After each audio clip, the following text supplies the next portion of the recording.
ईरानी supreme leader Ayatollah Khamenei अमरीकी और Israeli हमलों में शहीद हो गए। ईरानी सरकारी मीडिया ने तस्दीक कर दी। ईरान में 40 रोज़ा सोग का ऐलान। सरकारी इदारे 7 दिन बंद रहेंगे। ईरानी सुप्रीम लीडर आयतुल्लाह खामनेई, इनकी साहबजादी, दामाद और बहू भी हमलों में शहीद हो गए। इसराइल का हमलों में आला ईरानी क़यादत समेत 40 अफराद को शहीद करने का दावा।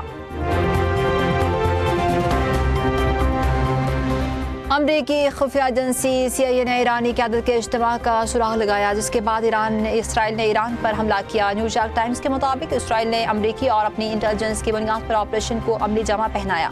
मनसूबबंदी कई माह से जारी थी। इब्तदाई मनसूबे के मुताबिक रात की तारीकी में हमला करना था, लेकिन तेहरान में हुकूमती कंपाउंड में होने वाले इजलास के इत्तला मिलने के बाद हफ्ते की सुबह हमला करने का फैसला किया गया। हमले से कुछ देर कबल CIA ने मुमकिन तौर पर सबसे अहम हदफ आयतुल्लाह खामनेई की दुरुस्त निशानदेही कर ली थी। ईरान की क़यादत मुमकिन जंग के वाज़ेह इशारों के बावजूद मुनासिब हिफाजती इक़दाम करने में नाकाम रही।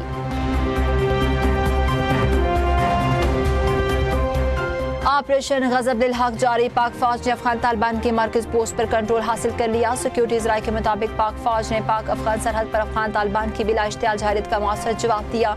शुमाली वज़ीरिस्तान से मुल्हिका सरहदी बाड़ अबूर करके दुश्मन की मरकज पोस्ट की जानिब पेशकदमी की।